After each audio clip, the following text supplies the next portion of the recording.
compañeras.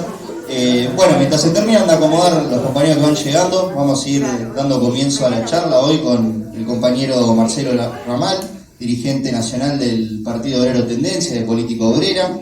Y bueno, para simplemente hacer una breve presentación,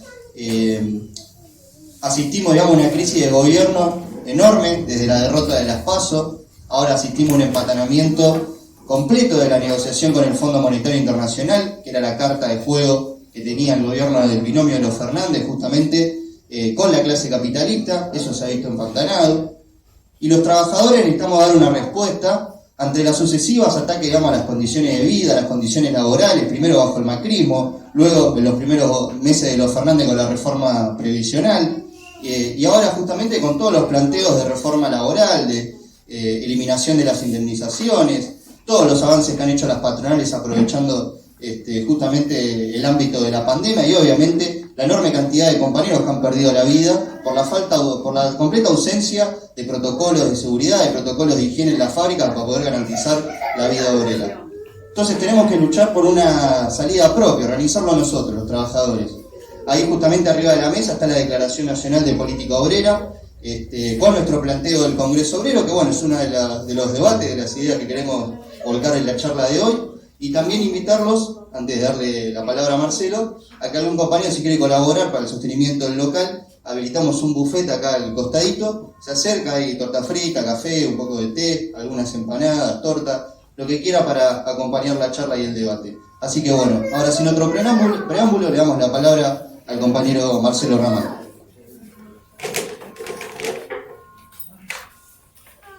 Bueno, compañeras, compañeros, gracias por haberse acercado a tener este intercambio, este debate sobre la situación nacional, sobre las posiciones de nuestra tendencia. El compañero que hizo recién la presentación aludió, ¿no es cierto?, con razón a que, bueno, estamos en una crisis política,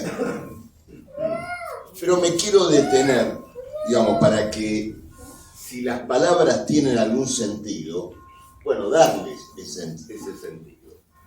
Porque uno puede decir, bueno, una crisis política. La palabra estirada de alguna manera puede significar muchas cosas. De pronto renuncia un funcionario, alguien se va del gobierno, viene uno nuevo, hay una pelea. Bueno, uno puede decir que se produjo una crisis. Pero es importante que tratemos de precisar a qué nos estamos refiriendo con una crisis política, o como aparece en algunos artículos de nuestro periódico, una crisis del régimen, ¿no es cierto? ¿Qué quiere decir? Lo que está en discusión en la Argentina es cómo se va a seguir gobernando la Argentina. Es decir, el tipo de gobierno que va a continuar en la Argentina, porque este gobierno, bajo la forma como ha venido desarrollándose hasta ahora, no puede seguir. Eso es una crisis política, o por lo menos una crisis política del alcance que nosotros estamos discutiendo. Es decir, hay, para usar una alusión futbolística, a veces un equipo de fútbol pierde, pero no es lo mismo que un equipo de fútbol pierda a que tenga que irse el director técnico, o a que tenga que cambiar, ¿no es cierto?, medio plantel. Acá hay una crisis de gobierno, es decir, acá se está discutiendo cómo se va a seguir gobernando la Argentina. Y esta crisis no solo abarca el gobierno. Ustedes piensen que, por ejemplo, la Corte Suprema, que es el organismo que dirige toda la justicia, también está en una crisis. Porque una parte de los jueces está peleado con la otra mitad de los jueces. Eligieron el presidente de la Corte en condiciones muy regulares. Y por lo tanto todo está en discusión. Uno puede decir que esta crisis de gobierno estalló con la derrota electoral. Y es indudable que la derrota electoral afectó, ¿no es cierto? Y le dio, digamos, una proyección a esta crisis. Pero las razones de fondo estaban presentes antes de la derrota electoral. Y en todo caso, la propia derrota electoral también es un episodio de esa crisis. ¿Por qué? Porque en la Argentina hay dos cuestiones centrales que explican lo que está ocurriendo. Una tiene que ver con una quiebra económica, es decir, un país que está en una condición de quiebra económica. Argentina, el Estado argentino, las patronales argentinas le deben al exterior, a bancos extranjeros, a fondos internacionales, más de todo lo que la Argentina produce en un año. Es decir, si Argentina dejara de comer, si todos nosotros no comiéramos ni bebiéramos, ni nadie hiciera nada en el curso de un año, en términos de consumir o alimentarse, bueno, no alcanzaría para pagar todo lo que se debe a los bancos, a los fondos internacionales, no solo el Estado, sino también las patronales. Esta es la primera cuestión. La segunda cuestión es que en la Argentina el nivel de empobrecimiento, de miseria social, de desocupación y de padecimiento de la población trabajadora es uno de los más altos de la historia, si no el más alto. Se dan muchas estadísticas, se dicen muchas cosas, 50% de pobreza, 60% de pobreza infantil. El otro día vi otra estadística que me llamó la atención más de todo lo que todos los días se dice. En la Argentina, en el curso de los últimos 10 años, cayó el consumo de leche. Es decir, se consume menos leche de lo que se consumía hace 10 años.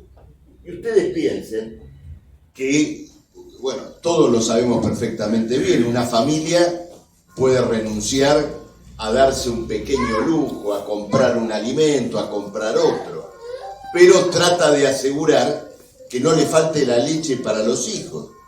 Cuando cae el consumo de leche, y sin embargo la población crece, es decir, que hay más niños, más personas que tienen que tomarla, bueno, es que efectivamente el nivel de miseria social, de empobrecimiento, ha llegado a la gravedad que ha llegado. El gobierno de Alberto Fernández y de Cristina Fernández de Kirchner, que recogió el desastre que había dejado el macrismo, agravó esta situación. Y alguien puede decir que eso se agravó simplemente porque hubo una pandemia, porque vino el COVID. Pero en realidad, la política, la gestión del gobierno del COVID fue un factor de agravamiento de esa crisis. Cuando se dice que el gobierno emitió millones de pesos durante la pandemia, es decir, fabricó dinero para asistir a la población en la pandemia, lo que hay que decir es que las 3/4 partes de ese dinero que se fabricó fue a las patronales, a empresas, a bancos. Acá hay compañeros que saben muy bien lo que es el ATP, que recibían las patronales, es decir, la plata que le daba el gobierno durante el COVID para pagar sueldos. Bueno, el propio gobierno tuvo que reconocer que parte de ese dinero las patronales lo desviaban para comprar dólares. Y esto es así por un motivo, porque la tercera vez que puso el ATP, la tercera tanda de los ATP, le tuvo que poner a las empresas la condición de que si figuraban comprando dólares, no se los daban. Eso quiere decir que ya lo habían hecho. ¿Y por qué? Porque se presentaban plantillas de trabajadores que no eran tales había compañeros contratados, había compañeros que fueron despedidos igual, a pesar de que había prohibición de despido, pero las empresas recibían la asistencia del Estado. Y mientras tanto, el IFE fueron 3 cuotas, ¿no es cierto? Y todo lo que conocemos en materia de la situación de los barrios, de los comedores, de la alimentación. Entonces, este gobierno agravó esa situación de crisis. Por eso perdió las elecciones. Ahora, ¿en qué consiste esta crisis de gobierno que lleva a que haya renunciado medio gabinete y a que se discuta cómo se va a gobernar el país después de las elecciones? ¿A qué se debe? A que, frente a toda esta situación de quiebra económica por un lado, de empobrecimiento por el otro, la única carta que el gobierno va a jugar frente a esa crisis es la de un acuerdo con el Fondo Monetario Internacional. ¿Qué es el Fondo Monetario Internacional? El banco de los bancos del mundo, es decir, el garante de todos los bancos a los cuales la Argentina le debe plata. Y como es el garante, el fondo a veces pone plata a él para sacar a los bancos, para salvarle las papas a los bancos. Fue lo que hizo acá en la Argentina cuando Macri amenazaba con entrar en una cesación de pagos, en un default, con todo lo que le habían prestado plata del exterior. Entonces el Fondo Monetario dijo, no, la pongo yo la plata, vos Macri le pagás a los bancos y ahora me debés plata a mí. Y entonces el gobierno debe este dinero al Fondo Monetario. Y la única carta que tiene el gobierno es este acuerdo con el Fondo Monetario, que el gobierno desesperadamente la va a jugar, no porque va a cumplir con el pago de la deuda, porque con el pago de la deuda no se puede cumplir. Argentina debe una magnitud que no puede pagar en ningún caso, pero a lo que aspira el gobierno es a poder hacer un acuerdo con el fondo, patear una parte de la deuda, pagar otra parte y sobre todo conseguir que le vuelvan a prestar. Conseguir que vuelva a venir plata de afuera, es decir, ¿para qué? Para pagar deuda con otra deuda. O sea, pagar una deuda vieja con una deuda nueva. La condición que pone el Fondo Monetario para que esto sea así, para que esto se pueda hacer de esta manera, es que la Argentina reúna la plata para pagarle algo. ¿Y cómo? A costa de nuestros salarios, de nuestras jubilaciones, de nuestro derecho al trabajo. Por ejemplo, en esta discusión que se está haciendo sobre el acuerdo con el fondo, una de las cuestiones es el régimen jubilatorio. Que al Fondo Monetario le importa o le interesa, ¿por qué motivo? Porque en el gasto del Estado argentino, las jubilaciones ocupan un lugar enorme. El Estado argentino paga una parte muy importante de la jubilación. ¿Por qué? Por culpa del Estado argentino y de todos los que gobernaron. Las jubilaciones se deberían pagar con los aportes que nosotros fuimos haciendo a lo largo de nuestra vida de trabajo. Como esa plata se la han fumado, ahora las pobres jubilaciones se pagan con la plata de los impuestos. O sea, vos ya no pagás tu jubilación con el aporte patronal que fue gastado, sino que el dinero para las jubilaciones sale del impuesto que se cobra con un paquete de cigarrillos o con cualquier otro producto. Entonces, ¿qué pasa? ¿En qué consiste esta reforma jubilatoria? ¿Qué es lo que quieren hacer? Aumentar la edad para jubilarse. Si hoy para los hombres, por ejemplo, de 65, llevarla a 70. ¿Por qué razón? Porque si el Estado se ahorra 5 años de jubilados, es decir, que haya jubilados que le tocaba jubilarse y se jubilan 5 años después, Bueno, esa plata se embolsa para pagar la deuda. Ahora, llevar la edad jubilatoria de 65 a 70 años no solo es un desastre social para el que lo tiene que vivir, para el laburante que no se puede jubilar. Significa que hay millones de compañeros que podrían retirarse del mercado de trabajo y que ahora van a seguir trabajando para poder vivir y van a competir con todos los trabajadores que siguen en actividad por un puesto de trabajo. Esto es lo que significa la reforma jubilatoria.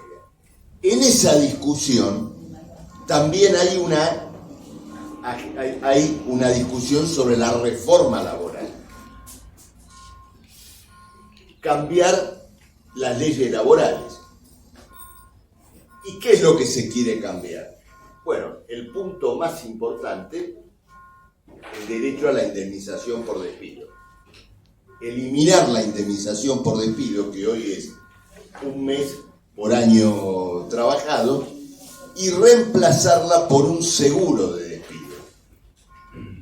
Que significa que la patronal va depositando en una cuenta, en una libreta del trabajador, una cuota mensual, y con esa cuota mensual el despido está cubierto. Puede despedir a un trabajador en cualquier momento sin ningún problema y el trabajador empieza a cobrar mes a mes los fondos que tiene su cuenta personal de acuerdo a los años que trabaja. La patronal no tiene que pagar todo junto a la indemnización, pero lo más importante de todo es que ya tiene pago el despido. Es decir, cuando un compañero entra a trabajar, la patronal empieza a pagar el seguro y todos los laburantes de una fábrica, de un taller o de lo que fuere, ya tienen pago el despido con el seguro. Y eso, más allá de las cuentas, de si le cuesta más o no que la indemnización toda junta, tiene un gran significado en las relaciones laborales. Porque significa lo siguiente: si vos vas a hacer un reclamo salarial y te enfrentás a tu patrón, y bueno, mirá, tengo 5 años de antigüedad, tengo 10 años de antigüedad, si hago una huelga y me despedís, vas a tener que ponerte con la plata de 5 o 10 años de antigüedad. Acá el patrón está cubierto, es un seguro. Entonces me haces una huelga y te echo, porque ya tengo el seguro pago. Es como el seguro de un auto. Si voy manejando y choco y no tengo seguro, tengo que pagar todo justo. Si tengo seguro, el arreglo está pago. Entonces acá el patrón tiene el seguro de despido, ¿no es cierto?, como un gran arma de extorsión contra los trabajadores. Y esto también ha entrado, ¿no es cierto?, en la ley. Ahora uno dice, bueno, está esto, hay un acuerdo con el FMI, el gobierno lo tiene que firmar si quiere conseguir que le manden plata de afuera. Estas son las condiciones. ¿En qué consiste la crisis política? ¿Por dónde pasa la crisis política? Bueno, la crisis política pasa por lo siguiente. Todo el mundo entiende, y no solamente nuestra corriente, todo el mundo entiende que en un país donde la miseria social y la agresión a los trabajadores ha llegado al punto que ha llegado, traer otro apriete de clavijas y un mayor ajuste y una mayor miseria social va a conducir a una rebelión popular.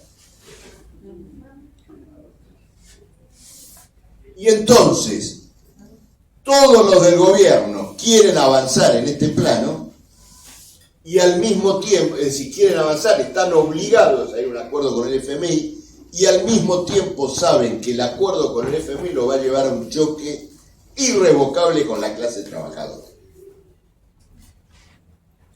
Bueno, esto no solo lo entienden los que gobiernan, no solo lo entiende Cristina Kirchner, Alberto Fernández y todo lo demás. también lo sabe el FMI. Por eso, como dicen algunos diarios, en la última reunión que hubo con los funcionarios del Fondo Monetario, los funcionarios del Fondo Monetario le dijeron lo siguiente: muchachos, ¿quién va a firmar este acuerdo? ¿Ustedes? A ustedes no lo quiere nadie. Perdieron las elecciones, renunció todo el gabinete, ahora viene otro, encima el ministro que va y discute con ellos, todo el mundo sabe que también lo quieren echar, que es Guzmán. Entonces el Fondo Monetario dice: ¿ustedes van a darnos garantía de que este acuerdo se va a llevar adelante? Entonces, ¿qué pasa? Hay un acuerdo con el FMI y hay un gobierno sin condiciones políticas para poder encaminar. Entonces, hay dos alternativas. O no se firma ese acuerdo con el FMI porque no se puede llevar adelante, o cambia el gobierno. Y como todos quieren poner los dedos en el acuerdo con el FMI, lo que se está discutiendo es cómo y en qué condiciones cambia el gobierno. Ustedes vieron que el jefe de gobierno de la ciudad, que es macrista, Horacio Rodríguez Larreta, anduvo dando vueltas por Estados Unidos. Y se reunió con políticos, con banqueros, con distintas personas. Bueno, en esas reuniones, él no solamente, uno dice, bueno, hizo esas reuniones para presentarse como futuro candidato, como candidato a presidente en el 2013. En parte sí, pero también le preguntaron cómo van a actuar ustedes, cómo va a actuar él, si ahora vamos a una crisis de gobierno. ¿Van a apuntalar a Alberto Fernández para que siga gobernando hasta el año 2023? ¿Va a haber un acuerdo político entre un sector de la oposición y el gobierno para que el gobierno llegue al 2023? Bueno, este problema también divide a la oposición. Por eso también hubo internas en la oposición. Larreta y algunos radicales quieren armar alguna forma de cogobierno de acá al año 2023, y después tenés gente como Macri, como Bullrich, como Milei, que dicen lo siguiente: que se pudra todo lo que se tenga que pudrir, que la sangre llegue al río, y entonces quede completamente claro que esta experiencia política, nosotros no condujo a ningún lado. Nosotros quieren que la cosa se descomponga hasta el final. En las dudas del Fondo Monetario y del imperialismo sobre cómo se maneja esta crisis, también son muy conscientes que el país no puede volver a caer en manos del macrismo, porque sería probablemente otra rebelión popular. Entonces se le está dando vueltas a esto, probablemente se convoque a los gobernadores del PJ para ver, digamos, cómo se arma un esquema de gobierno. Y mientras tanto, bueno, este desconcierto, esta incapacidad para afrontar lo que se viene después de las elecciones de noviembre está presente todo el tiempo. Miren lo que pasó ahora con el 17 de octubre. El 17 de octubre fue la expresión de todo esto. La CGT convocó a una movilización el lunes 18, que es una movilización de aparato, no es una movilización donde van a ir los trabajadores, no se ha dictado ningún paro, nada, van a ir los aparatos sindicales. Entonces el kirchnerismo lo interpretó como un acto que hacían los sindicatos en defensa de Alberto contra Cristina. Entonces empezaron a tuitear de que, bueno, había que salir el mismo 17, el domingo 17. Y empezaron a fogonear una movilización alternativa. Cuando Alberto Fernández vio eso, dijo, bueno, ¿qué hagamos? Va a haber un acto kirchnerista el 17 y un acto albertista el 18 con la CGT. O sea, es el final del gobierno. Entonces dijo, no, el 17 salimos todos, el domingo 17. Pero venía el problema de cómo hacer un 17 de octubre y armar un palco de gente que está toda peleada y que cada cual agarra para su lado. Entonces inventaron el 17 de octubre más insólito de la historia, que es esto de que, bueno, que cada cual salga a la calle, levante una banderita, es una fiesta de la democracia y cada cual sale y va donde quiere. ¿No es cierto? Esto tiene un símbolo. Porque finalmente el 17 de octubre, el original, el 17 de octubre de 1945, hubo una huelga política para reclamar que liberaran a Perón. Este es el 17 de octubre, sin líder, sin consignas, sin planteo, sin nada. Es decir, es el pueblo sin cabeza. Y un gobierno que no puede llamar a movilizar el 17 de octubre en apoyo de él. Porque podrían haber hecho decir, miren, vamos a hacer una cosa, por lo menos que los peronistas y los kirchneristas salgan a la calle el 17 a defender al gobierno, pensando que estamos en una campaña electoral. No pueden. En parte por las divisiones internas y en parte porque no tienen nada para reivindicar. ¿Qué van a decir? ¿Que mejoró el salario? ¿Que hay más ocupación? ¿Que hay menos despidos? No pueden exhibir nada.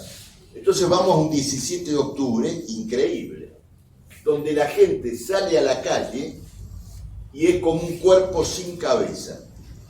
Es decir, es un movimiento obrero. Bueno, en el caso de que salgan, veremos quiénes son los que salen a la calle mañana, sin liderazgo, sin programa, sin una orientación. Bueno, un retrato de la Argentina y un retrato de lo que es, ¿no es cierto?, su propia clase trabajadora. Y el acto del lunes también, porque es un acto conmemorativo del 17 de octubre sin programa.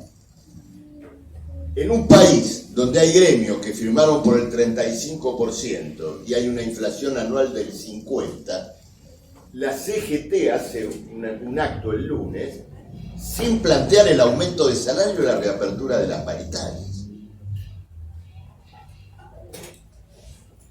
Este es el punto del cuadro en el cual estamos. Ahora, ustedes se dan cuenta que yo coloco este tema del 17 de octubre y le doy una importancia porque pasa lo siguiente: en este escenario político, este 17 de octubre huérfano, lo que está mostrando es que la clase trabajadora, en esta gran crisis que tenemos acá, está dibujando, es un convidado de piedra. La clase trabajadora no está interviniendo en esta crisis con una fisonomía política propia, a pesar de que está haciendo un enorme esfuerzo por poder desenvolver esa intervención. Las movilizaciones de desocupados, los piquetes de compañeros despedidos, algunos conflictos que empiezan a darse también por el salario. Porque claro, la burocracia sindical en los sectores del movimiento obrero que tienen aumentos paritarios trató de armar un esquema para que las cosas no se salgan de cauce. Aumentos en cuotas, bonos, cláusula de reajuste después de cierto tiempo. Pero ¿qué ocurre? Cuando la inflación es tan alta, todo eso vuela por el aire.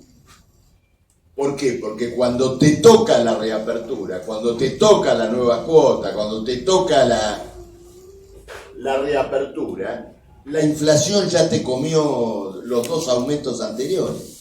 Y esto se empieza a vivir en los gremios. Pero lo que, sin embargo, digamos, es completamente claro es que más allá de estas luchas, la clase obrera no puede intervenir como una unidad política en la crisis. Y en el proceso electoral tampoco se presenta la crisis con el alcance como nosotros lo estamos mostrando acá. Una característica de esta elección es que estando en la crisis en la cual estamos, ninguna fuerza política la coloca sobre la mesa. Bueno, el gobierno no lo hace, porque no puede hablar, ¿no es cierto?, de su propia demolición. La oposición macrista, Juntos por el Cambio, tampoco lo hace, muy probablemente porque se da cuenta que no se puede hacer cargo de esta crisis. ¿En qué sentido se hace cargo? Si este gobierno se viene abajo, probablemente, digamos, si hay un motivo por el cual no se viene del todo abajo, es que la gente se acuerda de Macri. Los votos que va a obtener todavía el gobierno en esta elección, mayores o menores, pero los que va a obtener, que seguramente van a ser muchos en comparación con toda esta situación que estamos retratando, son votos que se van a producir porque los trabajadores no quieren volver al macrismo. Solo por ese motivo. Entonces el propio macrismo mira por otro lado porque sabe que no tiene condiciones para hacerse cargo de esta crisis. Y la izquierda tampoco está presentando la crisis de este modo. ¿Por qué motivo? Porque interviene en el proceso electoral con un enfoque estrechamente parlamentario. Es decir, la izquierda está pensando esta elección es el episodio de una crisis de gobierno, de una situación que va a llevar a que en la Argentina se discuta quién gobierna y en última instancia qué clase social debe gobernar. ¿Está interviniendo con esa convicción? No, no lo está haciendo. Está llamando a la consagración de diputados de izquierda como un fin en sí mismo. Y como un fin en sí mismo, eso no significa otra cosa que pensar que el país va a seguir una evolución pacífica, tranquila, donde el Congreso se va a renovar, va a haber algunos diputados de izquierda, los diputados de izquierda van a proponer reformas, esas reformas en alguna medida y en otra medida no se van a tomar, bueno, y el país seguirá su rumbo. Hoy son 4 diputados, mañana serán 8. No es eso lo que está en juego en la Argentina. ¿Es legítimo que la izquierda o es importante que la izquierda tenga diputados en el Congreso? Sí, indudablemente. Pero para hacer valer esta crisis y estos problemas que estamos colocando acá como una tribuna para que el movimiento obrero pueda intervenir en la crisis. Nosotros, la tendencia del Partido Obrero, política obrera, no vemos como horizonte político el de, bueno, un país que tranquilamente ahora renueva el Congreso y sigue para adelante. Vemos una gran crisis política y social, un intento de dar un golpe muy serio a conquistas y a derechos de los trabajadores y una situación que va a obligar a los trabajadores a intervenir. Por eso nuestra perspectiva es la preparación de una acción de conjunto del movimiento obrero, una huelga general en defensa del salario, del derecho al trabajo, y la tribuna parlamentaria debería estar al servicio, ¿no es cierto?, de esta política. Entonces, ¿cómo queremos intervenir o cómo queremos llevar adelante una acción política en este escenario que estamos desarrollando acá? Si nuestra corriente estuviera interviniendo en la campaña electoral, nosotros como candidatos simplemente estaríamos diciendo esto mismo que estamos diciendo acá y llamaríamos a ser votados en nombre de esa política. Como diputados haríamos oír esto en el Congreso Nacional. Bueno, no estamos en la elección general. No porque no nos haya interesado estar. Esto lo quiero señalar. Yo ya dije antes que no despreciamos para nada la importancia de acceder y de llevar adelante una tribuna parlamentaria. Legalizamos un partido, reunimos las afiliaciones, fuimos a las PASO, no logramos, ¿no es cierto?, el piso para poder seguir adelante. Digo todo esto porque fíjense la importancia que le damos a las elecciones como caja de resonancia de toda esta crisis, como tribuna para hacerlo valer. Naturalmente, si en alguna medida somos una tribuna, y estamos en la calle, estamos en una fábrica o estamos en la televisión, es porque hicimos ese esfuerzo. La opinión pública puede no habernos favorecido con el voto, pero reconoce, sobre todo en la opinión pública trabajadora, que dimos una pelea para ser reconocidos. Los grupos que pululan por ahí y que no dieron ninguna pelea, no van a ser escuchados, cualquiera sea su planteo. Entonces, ¿qué ocurre? Hay una campaña electoral, pero esa campaña electoral es parte de una crisis de otro alcance, que es la que hemos desarrollado acá. Entonces, nosotros no tenemos candidatos o no tenemos lista, pero sí tenemos posición frente a esta crisis, y por lo tanto, todo el derecho de poder intervenir, ¿no es cierto?, en relacionado. ¿Qué es lo que le planteamos al movimiento obrero? ¿Qué es lo que le planteamos a los barrios, a los compañeros que hoy se están movilizando? Que a la luz de toda esta situación, un gobierno en crisis, una reforma jubilatoria y una reforma laboral en puerta, un acuerdo con el FMI, la clase obrera tiene que levantarse como fuerza política independiente. Y para eso hay que hacer un congreso de trabajadores.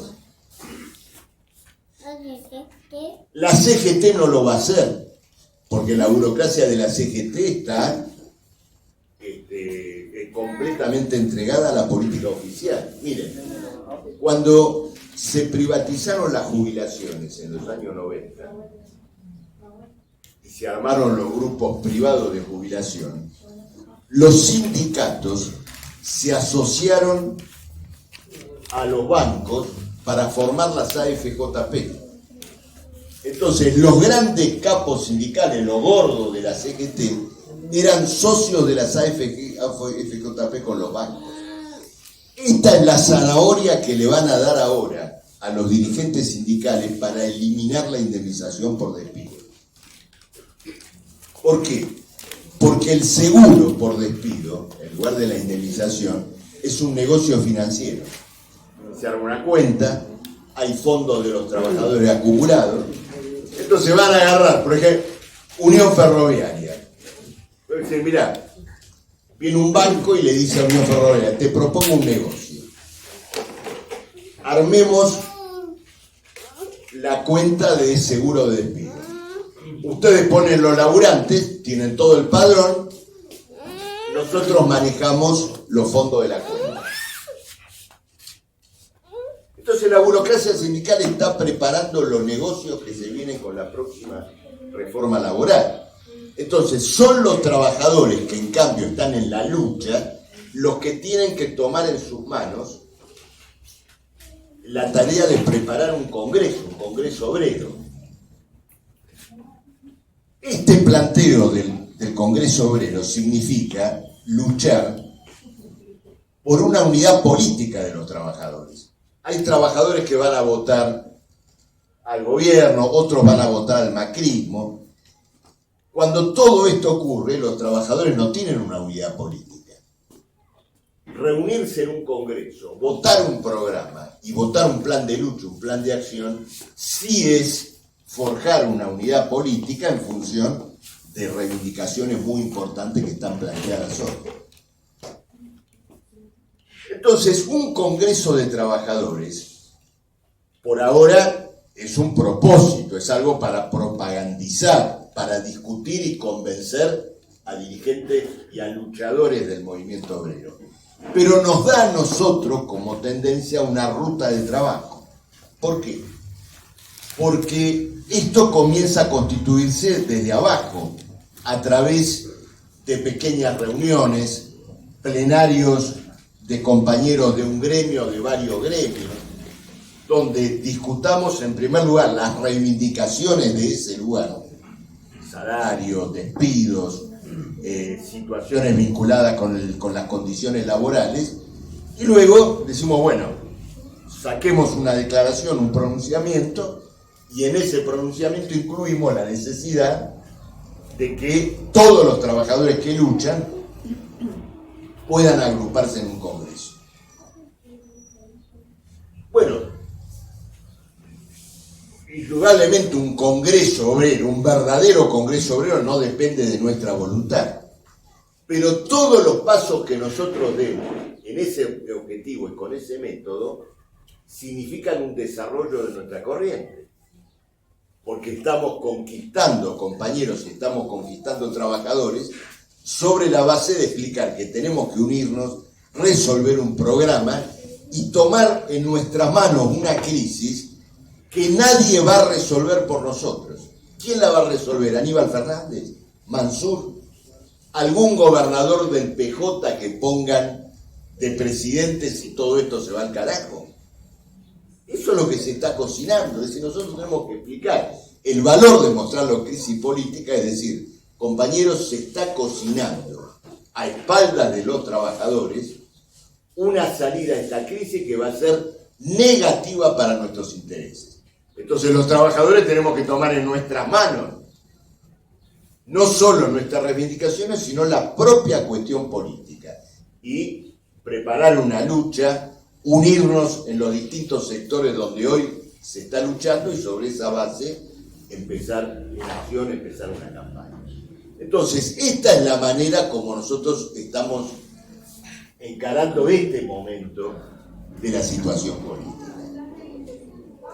Las elecciones van a pasar, pero ustedes se dan cuenta que las elecciones no van a resolver esta crisis. Va a ser un episodio, es decir, va a ser un resultado, va a mostrar probablemente una nueva derrota del gobierno, después va a venir seguramente un nuevo cambio de gabinete, pero hay que ver hasta dónde esto se dispara. ¿Qué va a hacer Cristina Kirchner? No está claro. Se va a poner al frente del propio gobierno para tratar de, digamos, ponerle el cuerpo al ajuste directamente con el kirchnerismo. Nunca lo hizo. ¿Va a tomar distancia para para que Alberto Fernández cargue con todo el fardo de la crisis? Bueno, no lo sabemos. Pero cualquiera de estas alternativas implica una demolición del gobierno. Y este es un problema político, es decir, delante de nuestras narices se está discutiendo cómo se va a seguir gobernando. Y los trabajadores no podemos estar al margen, ¿no es cierto?, de esa cuestión. Entonces, si tuviéramos sindicatos dirigidos por verdaderos representantes de la clase obrera, dirían, miren, ante esta crisis hay que hacer un congreso. Hacer elegir delegados en todos los sindicatos, en todas las fábricas, reunirnos y discutir qué vamos a hacer. Miren qué interesante, el viernes hubo un congreso de patrones. Uno dice congreso obrero. Pero un congreso obrero, bueno, ellos lo hicieron. Los patrones hicieron un congreso que hacen todos los años en una entidad que se llama IDEA. Vienen todos los patrones, los grandes patrones del país, se reúnen y discuten. Bueno, el viernes en el Congreso discutieron. Hace falta una reforma laboral, hace falta que los planes de empleo nos los den como subsidio, para que si tomamos a un compañero que tiene un plan, le paguemos la mitad de lo que le pagamos. Ellos votaron un programa. El plan de lucha que votaron es secreto, porque nunca lo vamos a saber. El plan de lucha es, si no me cumplís con esto, te llevo el dólar a 300 pesos. Es decir, los patrones también hacen piquetes, de otro tipo. Te suben el dólar a 300 pesos, te promueven una corrida cambiaria. Bueno, ellos votaron un programa y un plan de lucha. La clase obrera no. El acto del lunes de la CGT es un acto de aparato, no va a contribuir nada. Ahora, lo que no hace la CGT, nosotros no lo vamos a poder hacer solo, pero sí por lo menos vamos a poder plantear cómo debería ser llevado adelante y sobre esa base agrupar a todos los que están luchando. Congreso obrero, congresos en las regionales, plenarios de compañeros que están en un movimiento de lucha y que empiezan a discutir y sacan un pronunciamiento. Y empezamos a dar una lucha para que la clase obrera intervenga como una fuerza social propia, ¿no es cierto?, en esta crisis. Entonces, esto es lo que quería, ¿no es cierto?, explicar. Me parece importante que esta charla, más allá de esta explicación, sirva para que cada uno de los compañeros que está acá, en su gremio, en su barrio, vea cómo estas ideas se pueden llevar adelante a través de debates, de acciones de lucha, en esta línea, ¿no es cierto?, que estamos viendo acá. Para terminar, quiero invitarlos a todos a una actividad que vamos a hacer esta semana, que es una actividad muy importante para nuestro partido, que es la conmemoración del 11º aniversario del asesinato de nuestro compañero Mariano Ferreira. El próximo miércoles 20, donde nos vamos a reunir a la 1 del mediodía en la estación Avellaneda.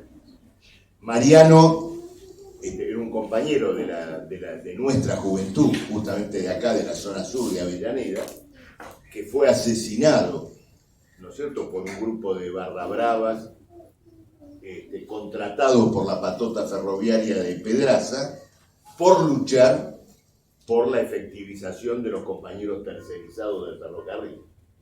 Esta lucha de las tercerizaciones, de los despidos ferroviarios, hoy está completamente vigente, y lo vemos en los cortes, en las luchas que se están llevando adelante, pero además hay un motivo especial este año para ir a la estación Avellaneda y hacer un vigoroso acto. ¿Por qué? Porque el mismo jefe de la fuerza represiva de aquel momento, Aníbal Fernández, ahora está como ministro de Seguridad. Y Aníbal Fernández en aquel momento, cuando la Policía Federal liberó la zona para que la patota pudiera actuar contra nuestros compañeros, Aníbal Fernández dijo que la actuación de la Policía Federal había sido impecable. Y hoy es el encargado de la seguridad. Entonces, esto muestra que este gobierno, que se dice nacional y popular, ha recogido lo peor de su propia historia como gobierno kirchnerista para tener a raya a los trabajadores. Y esta denuncia tiene que sonar muy fuerte en el acto del miércoles, y me parece importante que todos nuestros compañeros, en la medida que puedan, más allá de los inconvenientes de trabajo que puedan existir, hagan un esfuerzo por venir y hagamos realmente un acto importante en la estación Avellaneda el próximo miércoles. Bueno, paro acá, así nos damos la posibilidad de tener un intercambio de ideas y un debate entre nosotros. Muchas gracias.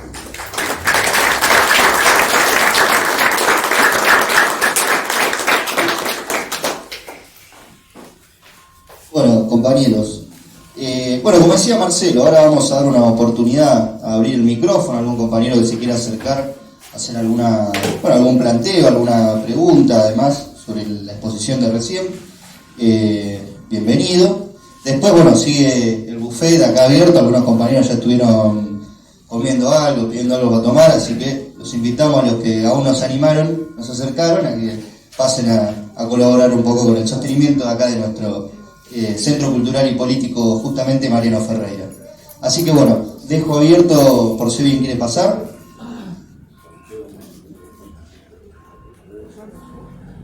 Si no, arranco yo con una pregunta, Marcelo, justamente con lo de la reforma previsional. Ahora el Estado ha alargado una convocatoria a mayores de 60 años que tengan los 30 años de aporte para jubilarse de manera anticipada.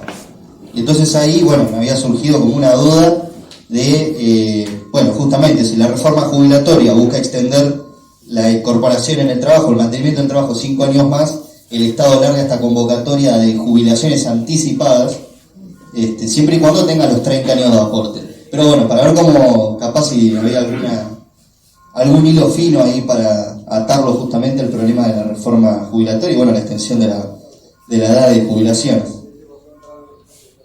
Bueno, hagamos una ronda de preguntas y después vamos. Bueno, vamos sumando. Sí, yo quería señalar una cosa.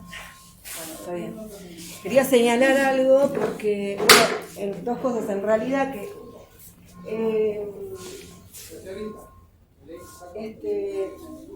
acá se señaló Marcelo, que hubo en la convocatoria del 17 de octubre un vacío en la convocatoria, producto de la crisis, y que va a ser una convocatoria sin cabeza. Y esto, me saco un poquito esto, nosotros lo tenemos que tomar nota como un gobierno acéfalo de alguna manera. Es decir, que esto se va a expresar en otros terrenos. Y en el encuentro de la mujer, que se hizo de manera regional este año, y se hizo de manera regional justamente por este problema que mencionaba Marcelo. La dirección del movimiento de mujeres, que son feministas, alineados con el gobierno, abandonaron la convocatoria del Congreso. Entonces no hubo un Congreso Nacional de la Mujer. ¿Por qué? Porque un Congreso Nacional de Mujeres el miedo estaba en que fuera en la línea de un Congreso obrero, que nos sentemos las mujeres trabajadoras a discutir nuestros problemas y resolvamos acciones contra el gobierno en todo el país. Y esto significaría un golpe para un gobierno que está tambaleando y que, como se señaló acá y todos sabemos, todo un gabinete había renunciado hacía pocos días. Y eso también se expresó en el encuentro regional. Los encuentros regionales no tenían una dirección clara, una cabeza política de las feministas. Y esto a nosotros nos plantea una cosa, un balance, una parte del balance, es justamente este vacío, ¿quién lo va a ocupar? Nosotros estamos llamados, y estamos llamadas las mujeres trabajadoras, a poner en discusión nuestra agenda y a trabajar por un Congreso de Trabajadores, porque los problemas que nosotros tenemos son innumerables, son inmensos, para parar la olla. La enorme cantidad de compañeras que hay acá son las que ponen en pie las ollas del polo obrero, por ejemplo, en los barrios, y saben claramente de lo que hablo. Por otro lado, hay un problema, bueno, en mi caso yo soy docente, los trabajadores docentes estamos también en esta línea, y esto está unido en el siguiente sentido. Lo que pasó en el encuentro de la mujer con la docencia. ¿Por qué? Porque también en la docencia hay un vacío en la respuesta a los ataques que estamos recibiendo los docentes de parte del gobierno. El gobierno kirchnerista, con una base muy importante en el gremio docente que los ha votado, está atravesando un descontento muy grande la docencia con este gobierno y una enorme desilusión. En este momento, por ejemplo, los docentes ni siquiera vamos a tener la posibilidad de cobrar una indemnización por despido. Para el Estado va a ser gratis despedir a los docentes. ¿Por qué? Porque hay planes nuevos que se llaman ATR, y otro que en este momento no me acuerdo el nombre, Forte y ATR, donde los docentes somos tomados para trabajar los sábados, 20 horas, es decir, un docente que trabaja 20 horas tendría que estar cobrando cerca de 100.000 pesos en una escuela secundaria. Bueno, al docente de los planes nuevos se les paga menos de la mitad, 40.000 pesos, es decir, docentes prácticamente flexibilizados, esclavizados, sin indemnización, o sea, no tenés una jornada, es decir, donde tu trabajo termine y vos cobres, seas resarcido o se te ubique en un lugar. Es decir, la flexibilidad completa y el retroceso de 100 años de derechos laborales.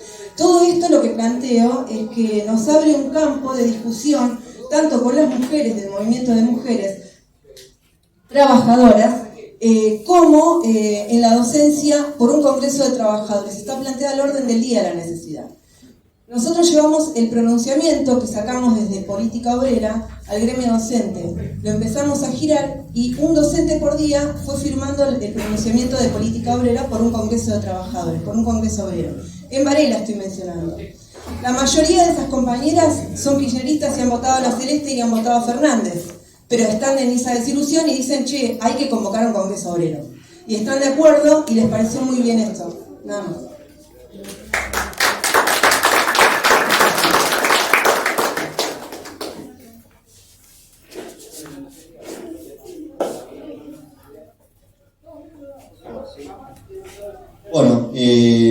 ¿Alguien más, compañeros? Yo quiero hacer la alusión desde acá. Gracias, a lo que el compañero comentaba acerca de que el kirchnerismo, si se haría o no cargo, ¿no? En el caso de una crisis grave del gobierno y demás. Yo creo que no, porque el kirchnerismo tiene como pensamiento e idea que las luchas en este país son a 20, 30 años, ¿no? Esas son las discusiones que se han dado en la interna.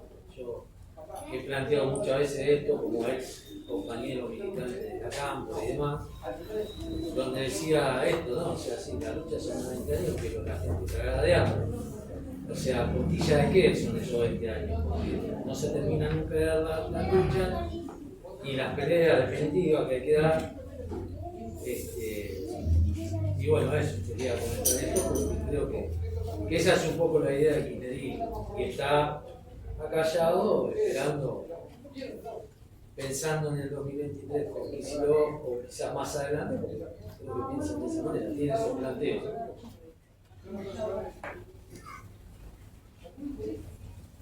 Bueno, ¿alguien más?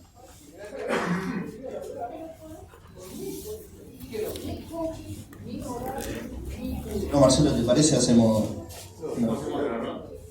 Claro, hacemos dos primas. No, sobre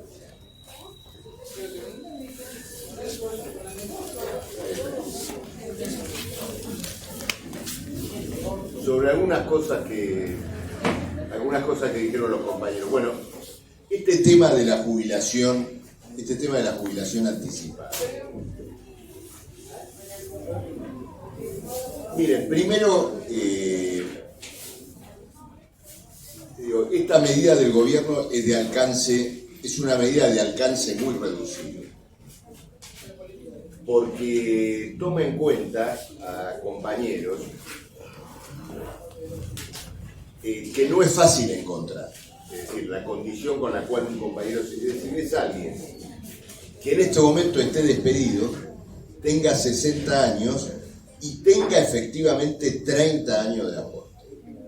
En todo el país se calculaba que podía haber 20.000 en esa condición, porque lamentablemente la condición es otra, es decir, el compañero que llegan a los 60 y tienen mucho menos años de aporte como resultado de todos los despidos que sufrieron, ¿no es cierto? Y de la situación o trabajaron, pero trabajaron en negro, trabajaron contratados y demás. Eso es lo primero, ¿no es cierto?, que hay que ver. El otro tema, yo tengo una sospecha,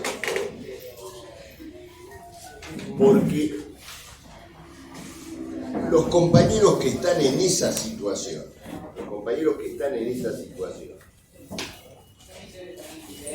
muchos más que los que están, ¿no es cierto?, despedidos, es decir, tener 30 años de aporte, tener 60 años, hay muchos compañeros que están trabajando en un lugar en esa situación.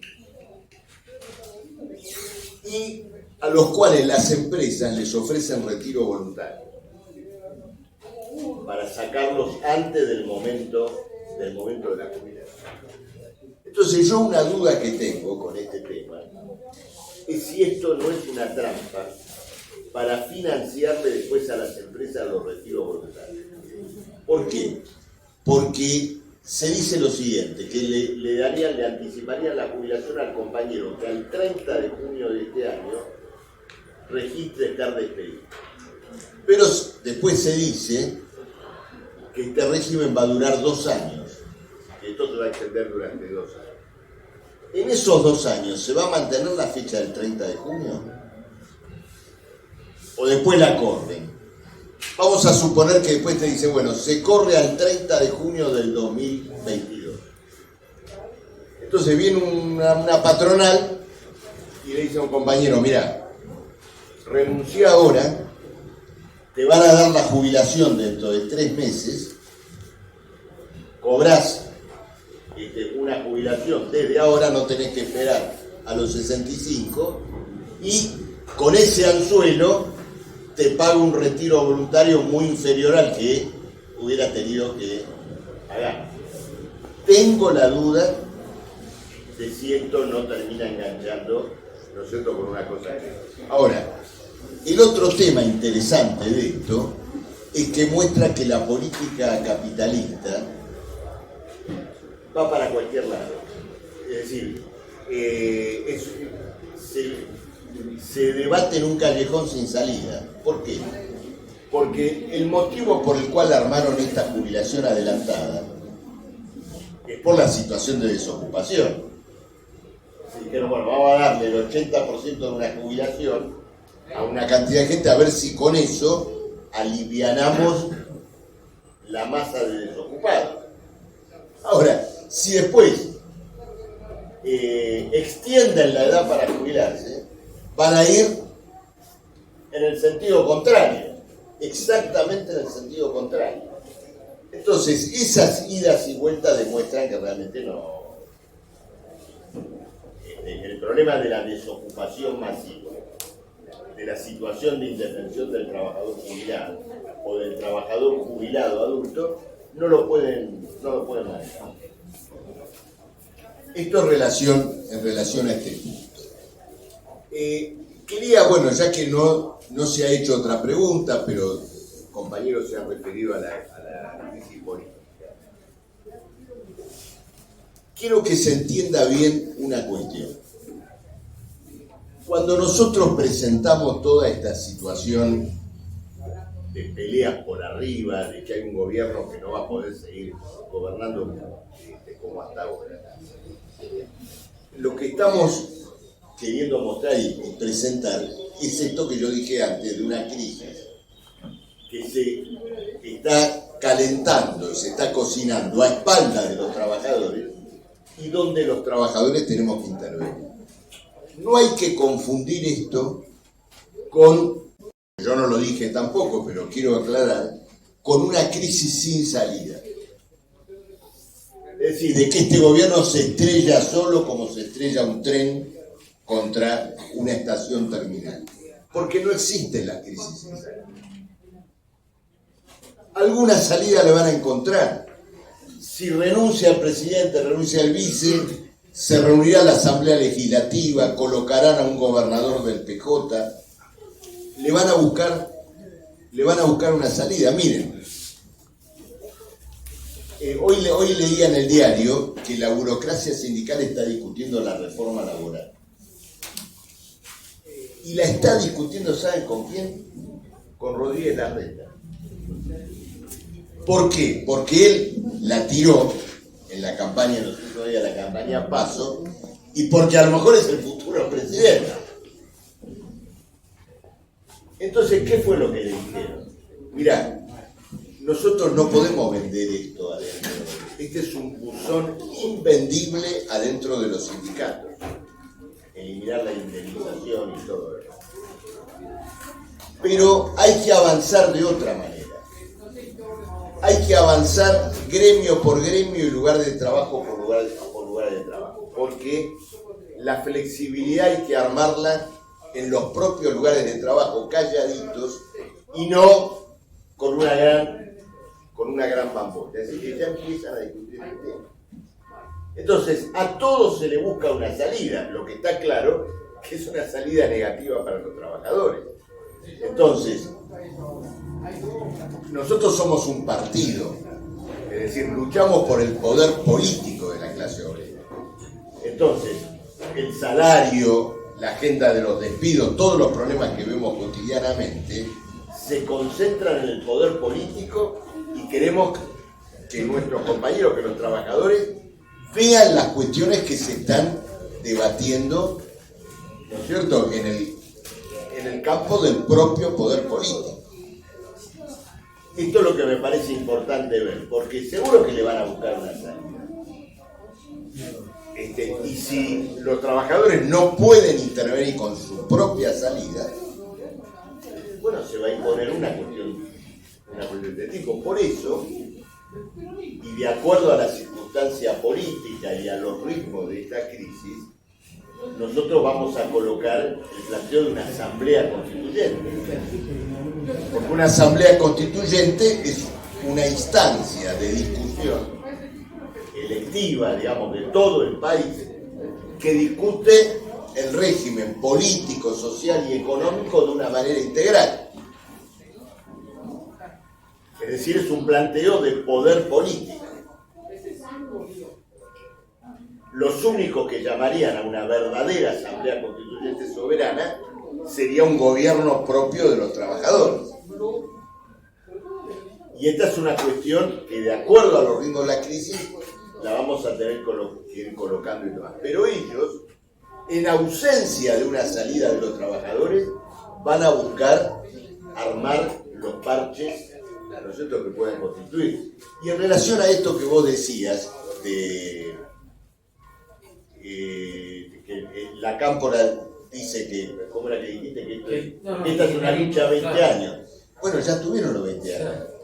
Ya pasaron. Gobiernan desde el año 2003. Tuvieron el interregno de Macri, pero bueno, ponele 20, 18. O van a ser, te dijo 20, ya son 10, van a hacer la revolución en los 2 años que vienen. No parece. Van a firmar el acuerdo con el FMI. Ya pasaron los 20, ya pasaron los 20. Bueno, si hay otra ronda. Sí, yo te hago una pregunta. Hace 12 años, compañero, Le damos la palabra al compañero. Bueno, ferroviario. quería presentar nada más, soy Rodrigo, uno de los integrantes de Ferroviarios en Lucha. La lucha nuestra ya viene hace 3 años que viene la lucha nuestra. Más que nada compartiendo con lo que dice el compañero, que acá los retiros voluntarios ahora, en enero, van a salir más a flote que nunca. ¿Por qué? Porque los que tienen las 2 dosis de vacuna, todos los que tienen enfermedad persistente le van a presentar el retiro voluntario. El retiro voluntario es una estafa que hacen todos los gremios. En mi caso, la Unión Ferroviaria es una estafa con todos los compañeros ferroviarios que aceptaron el retiro voluntario. Lo hicieron por apriete. No estaba avalado por el Ministerio de Trabajo. Estaba avalado solamente por la empresa y por el gremio. Nada más. Nada más. Por otra gente no está avalado. Eso es una estafa. Acá y en la China es estafa. Los estafaron a muchos compañeros ferroviarios. Hoy, de allá hace 3 años hasta ahora, seguimos en lucha con ese tema. Yo no estoy despedido por esa causa, yo estoy despedido con el artículo 245, sin causa y sin motivo. A nosotros, este gobierno lo que nos hace es poner una pancarta en la cara diciendo, bueno muchachos, el fin de semana por ahí tienen una respuesta buena. Llega el fin de semana, miren muchachos, falta hablar un poco más y ya está la respuesta buena. Y nada, siguen vendiendo algo que no tienen, siguen estafando. Nos estafaron durante 3 años nosotros y nos siguen estafando.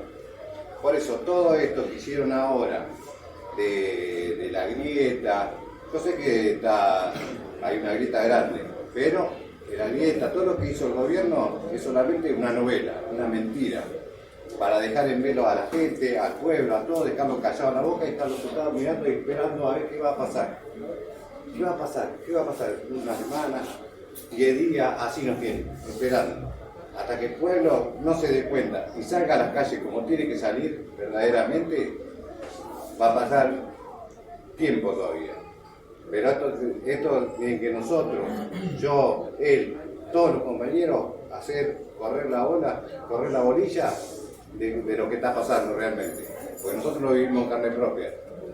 Como dijo un compañero de nosotros, es como el sombrero de Chaplin que se le cae y cuando lo vamos a agarrar se corre un poquito más adelante y así estamos. Queriendo agarrar el sombrero de Chaplin no lo agarramos nunca. ¿Por qué? Porque el gobierno nos vende eso. Y ya viene algo bueno, compañeros. Así, compañeros, nos palmean la espalda, abrazos, besos, sonrisas, pero al final seguimos sin nada. Seguimos despedidos, seguimos con hambre. Compañeros que van a aplicar para poder comer. Y sabemos de miseria nosotros. 3 años hace que estamos en miseria. Compañeros que van a pescar, compañeros que van a cazar para poder comer. Yo soy mecánico, me puedo defender. Hay compañeros que no saben hacer nada, que solamente el ferrocarril tenía. Entonces hace 3 años que no tiene así, compañero. 3 años. Y salir a las calles es lo mejor que podemos hacer, todos los obreros. El que tiene trabajo, el que no tiene, el que quiere tener trabajo. Porque hay muchos trabajos, sí, pero precarizados, terciarizados. Muchos precarizados que mueren. Muchos terciarizados que mueren. Porque son precarizados. Dan para barrer un hall y lo mandan a atender una máquina más grande que este local. Hay muchos compañeros que lo saben. Y eso, compañeros, a salir a las calles y a luchar, a hacerse ver, a hacerse notar que los compañeros obreros que tienen trabajo, los que están despedidos, los que quieren tener un buen trabajo, que salgan a las calles y se hagan notar. Nada más.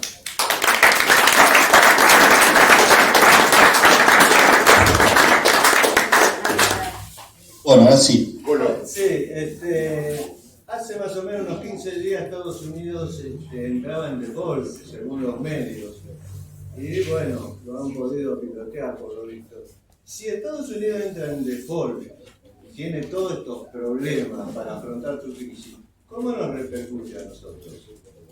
¿En qué manera acelera? ¿Quedamos ahí? ¿Qué pasaría políticamente? Bueno. Mirá, el tema, primero voy a detenerme un poquito en lo que pasó en Estados Unidos. Este incidente que hubo en Estados Unidos ya ocurrió otra vez, ya pasó, más veces pasó, que tiene que ver con lo siguiente. Los gastos de la administración superan al presupuesto que se había votado. ¿Cómo? Sí. Entonces, hay que votar otro presupuesto, hay que votar una ampliación de ese presupuesto. Generalmente, cuando hay que votar la ampliación de ese presupuesto, viene un juego de chicanas entre los dos grandes partidos de la burguesía norteamericana, demócratas y republicanos, donde el partido que está en la oposición lo chicanea, dice no te voy a dar los votos y todo lo demás.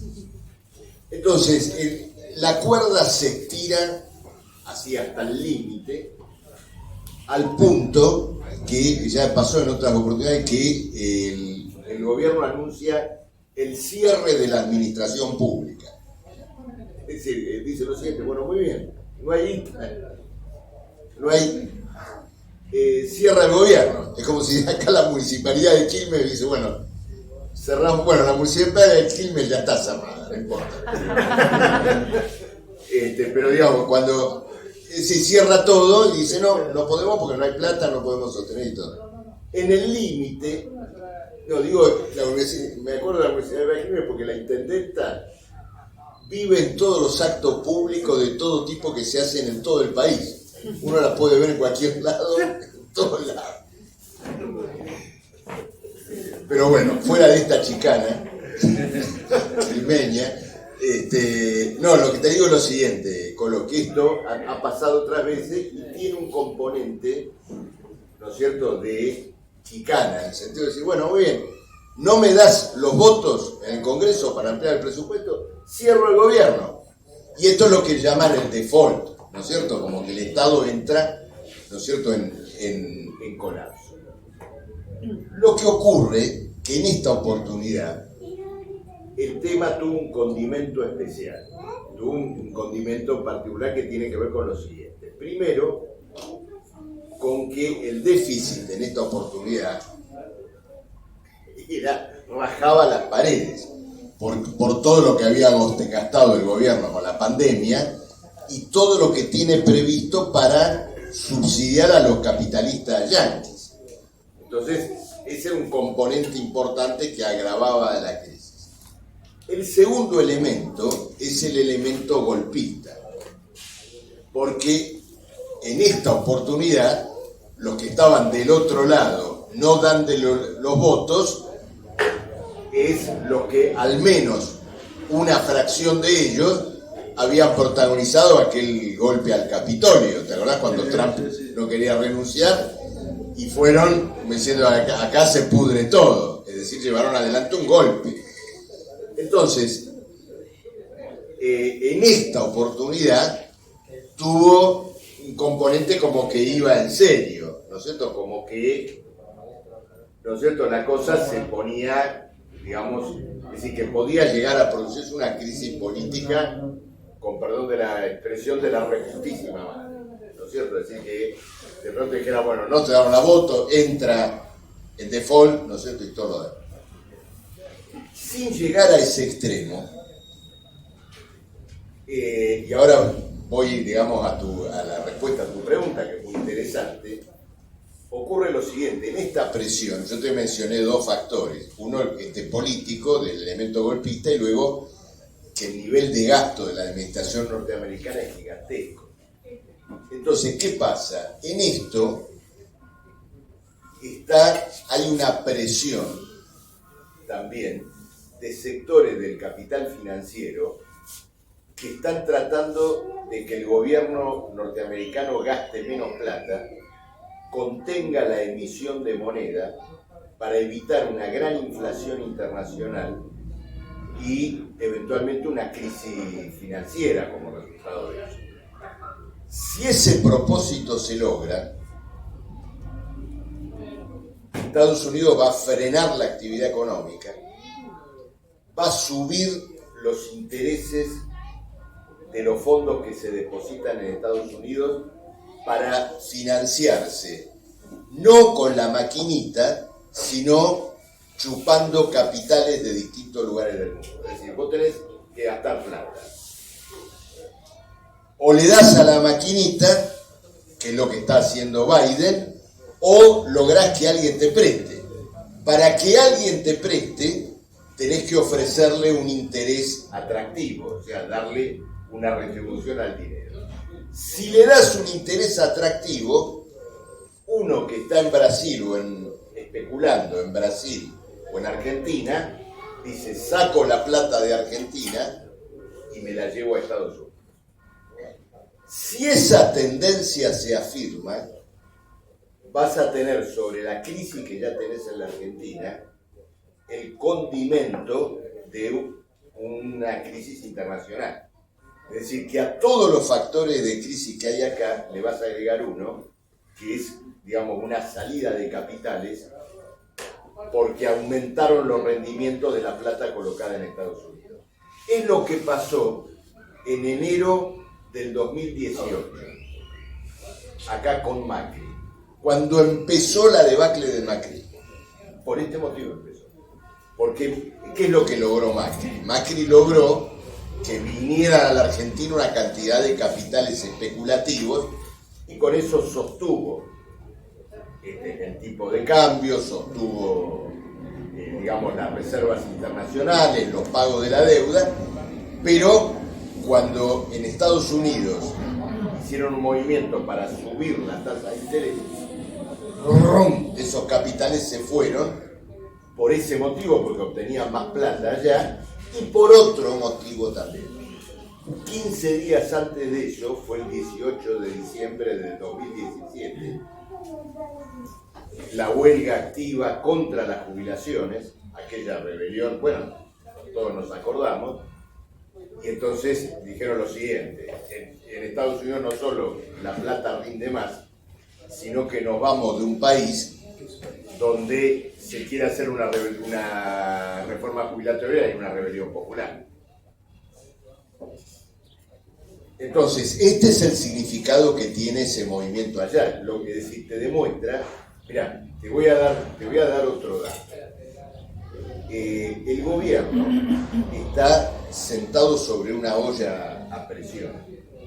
¿Por qué? Porque varios miles de dólares de esos que entraron en la época de Macri todavía están en la Argentina,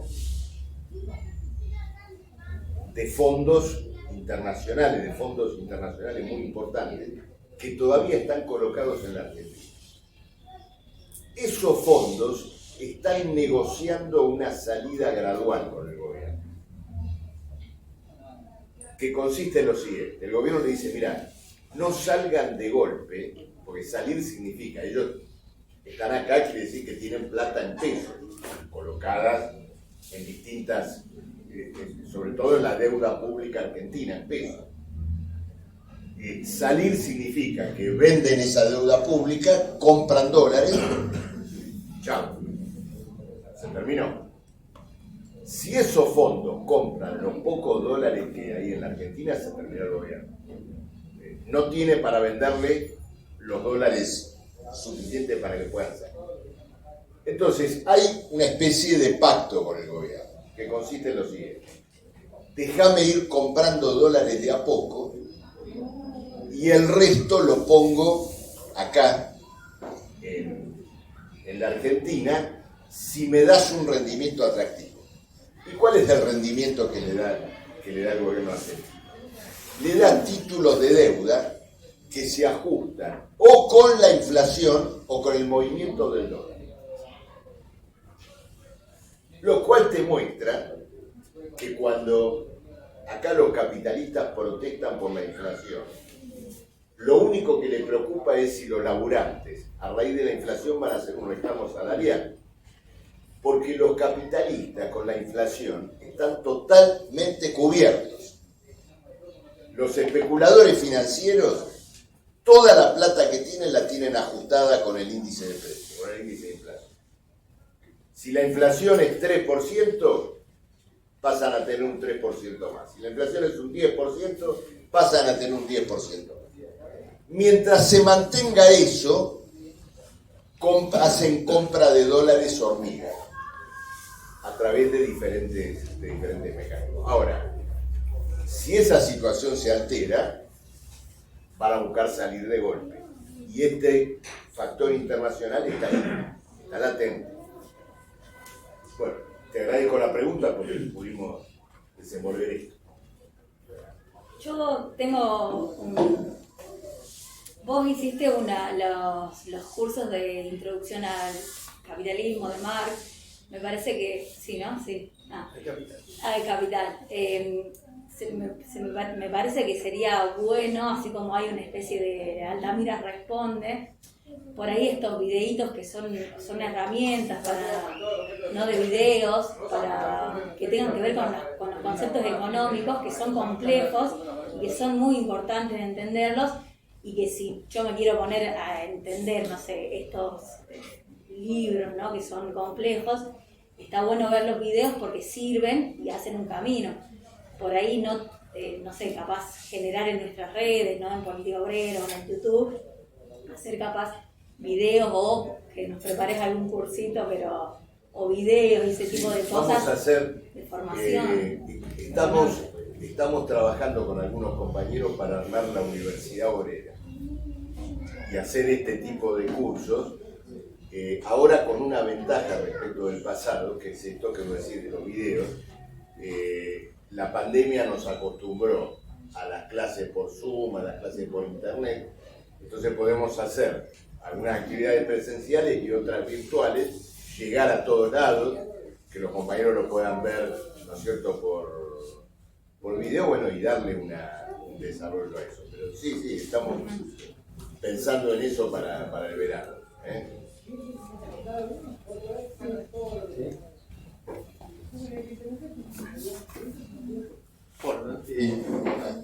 Bueno, compañero, no sé si quedó alguna intervención, alguna pregunta más para hacer.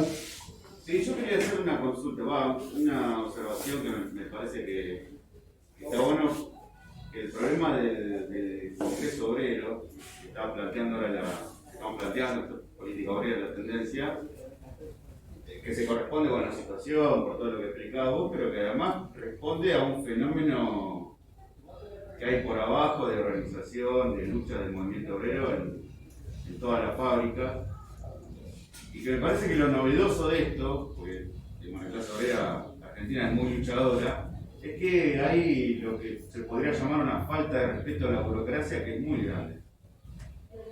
Que frente a esto, bueno, está este fenómeno de que el gobierno no tiene nada para ofrecer a los trabajadores, pero tiene que arreglar con una burocracia a la que los trabajadores les faltan constantemente el respeto, inclusive cuando la burocracia posa de combativa y hace alguna asamblea, casi que los cagan a putear, digamos, todavía no, pero en algunos lugares, digamos, se han hecho de casi enfrentamientos con los burócratas que van a las fábricas a tratar de buscar apoyo.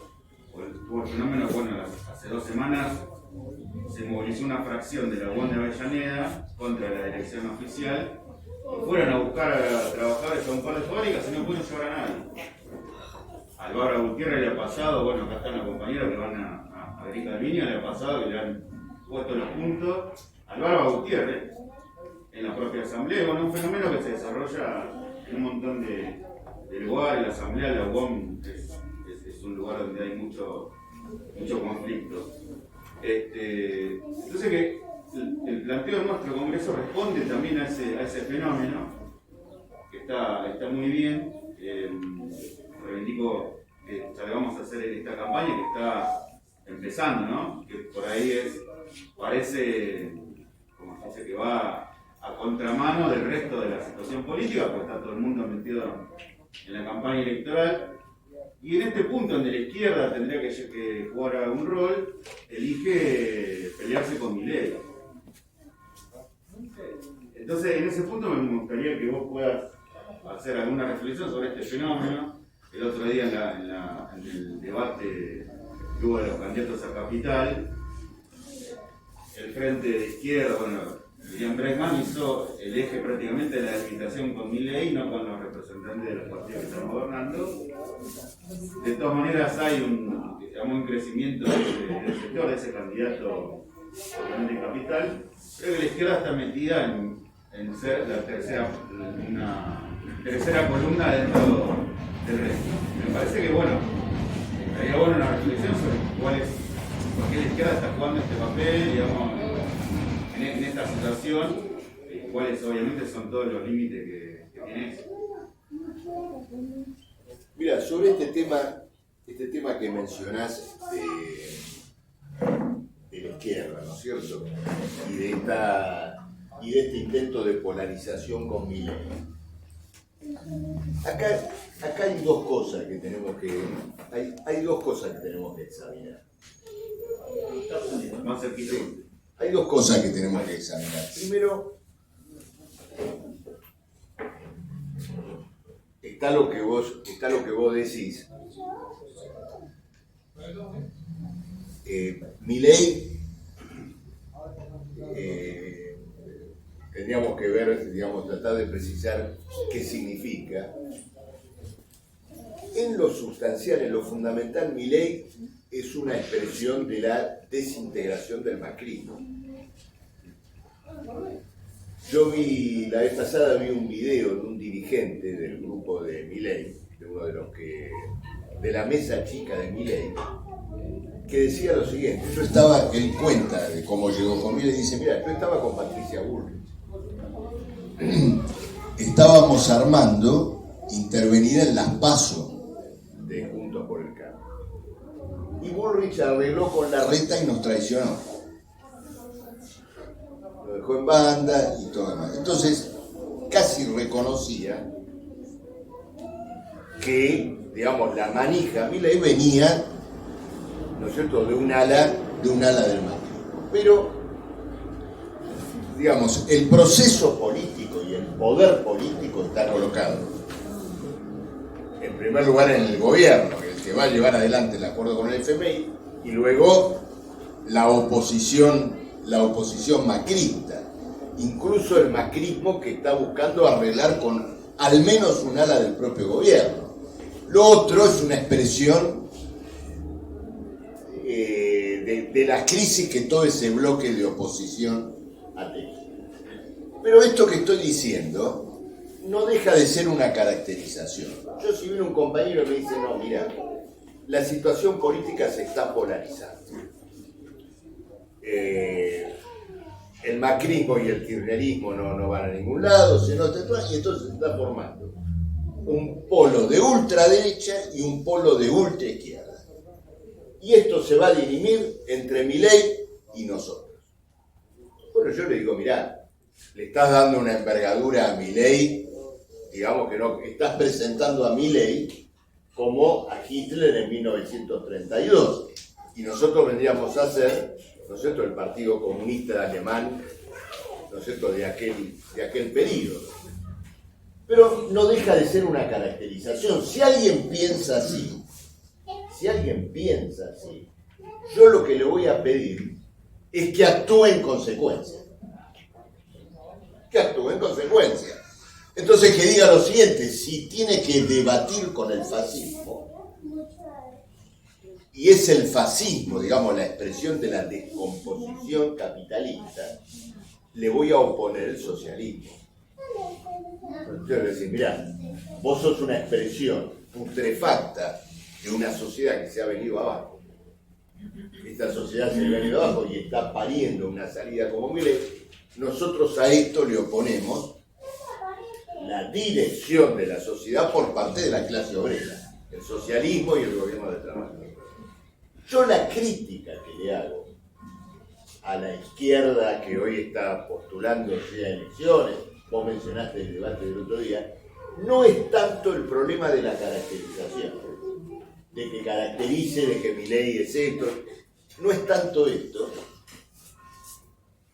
sino que no lleva adelante las conclusiones de su caracterización. Esa caracterización debió haber llevado, por ejemplo, a oponerle al fascismo de Milei el socialismo.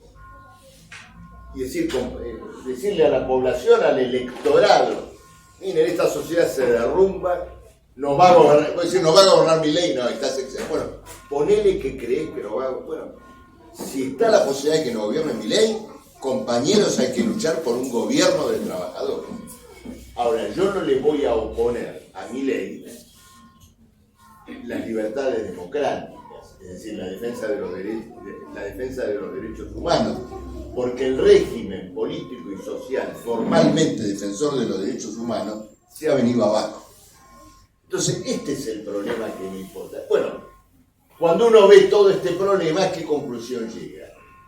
Que esa caracterización famosa de la polarización ultraderecha y ultraizquierda es impostada o impostora, y simplemente reside en una especulación electoral. Es decir, golpeando acá voy a poder, ¿no es cierto?, reunir los votos que hacen falta para poder conquistar una representación parlamentaria. El precio que pago es que no desarrollo una perspectiva política. Esto me parece que es importante colocar. Lo de Milei, bueno, es un fenómeno. El otro día, con todos los límites de todo ese debate, creo que él quedó también muy desdibujado en el propio debate. Bastó que estuviera en un lugar donde tuviera que debatir en condiciones relativamente igualitarias para que quedara desdibujado. En realidad es un fenómeno fabricado. Las cosas que dice, en un 90% no las entiende ni el propio periodista que me entrevista. Pero el otro día estaba con Novarecio y le dijo, ¿pero usted está de acuerdo con López Murphy?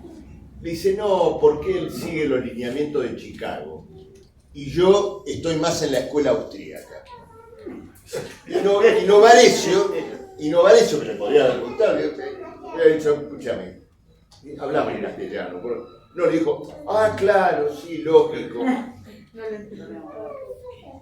Claro. Si cualquiera de nosotros dice eso en la televisión, nos echan por marciano. Bueno, entonces, ¿no es cierto?, aparece, digamos, toda esa tolerancia. Pero la izquierda, si sostuviera este punto de vista, no es consecuente con él. Porque la oposición al fascismo no es la democracia formal, es el socialismo. Claro. Es la expresión de que el centro político, el régimen democrático formal, se ha hundido.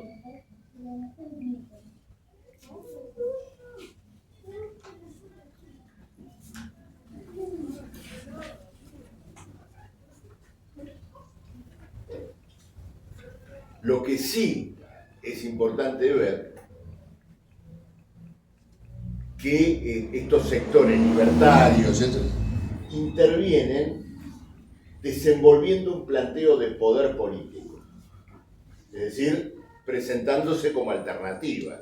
No lo vas a escuchar a Milei decir que vamos a consagrar una banca libertaria, a ese le importa un carajo la banca.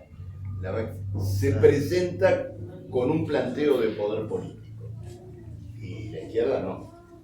Claro. Bueno, paramos acá.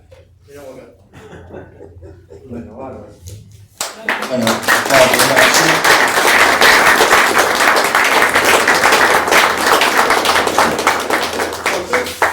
Lo digo, quería agregar como una propuesta, bueno, ya que estamos hoy acá, que se acerca bueno, el miércoles el 20, Sí. que podamos, digamos, los que estamos acá presentes, nos sacamos una foto ahí con el mural de Mariano, Fenómeno. para subirlo a las redes y Dale. hacer comunicación